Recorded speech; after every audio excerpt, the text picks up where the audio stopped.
everyone. We have been learning about the laws God gave to Moses for the Israelites in the book of Leviticus. Last time we talked about chapter 19, where God reminded his people to be holy, for I am holy.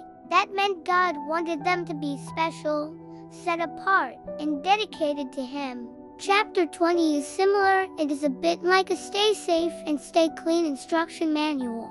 It reminds the Israelites how serious God is about obeying his instructions.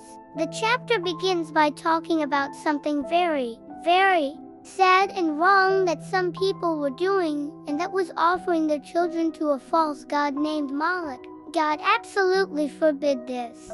He said anyone who dedicated their child to Moloch would be removed from the community. Why was God so serious with his rule? Well, it's because worship of Moloch was a terrible sin. It disrespected the life God gives, and it showed the people were turning away from the one true God. We must remember, God is the giver of life, and he protects the innocent.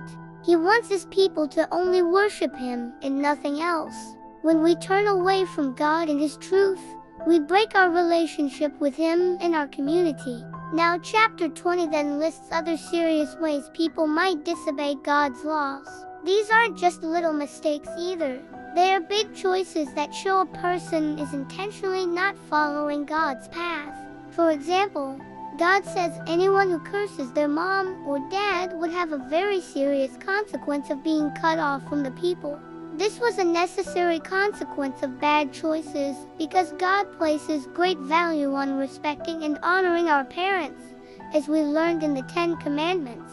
Our relationship with our family is important to God. The chapter continues with more rules about treating others fairly and honestly, especially people who were doing magic or trying to speak to the dead.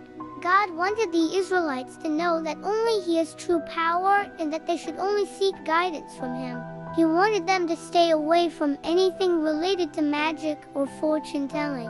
God is the only true source of wisdom and power, and he wants us to trust him completely and not look for help in wrong or fake places. Now, lastly, chapter 20 wraps up with one more huge reminder of why God gave all these rules.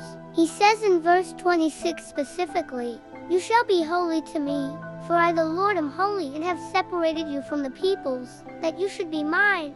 God had chosen the Israelites out of all the nations to be his special family. These rules were like a protective fence around them. Following the rules showed that they accepted God as choice and that they were serious about being his people. So, what does this mean for us today? Well, Leviticus 20 teaches us that God's instructions are important because they are for our own good. They help us stay close to him and be the best people we can be. We must put God first in everything.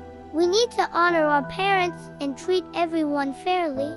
We must follow these instructions because we are called to be different from the world, following Jesus and his teachings, so everyone can see that we belong to God. Let's ask God to help us be holy and dedicated to him every day. Subscribe to the channel and join us next time for more of God's Word. God bless.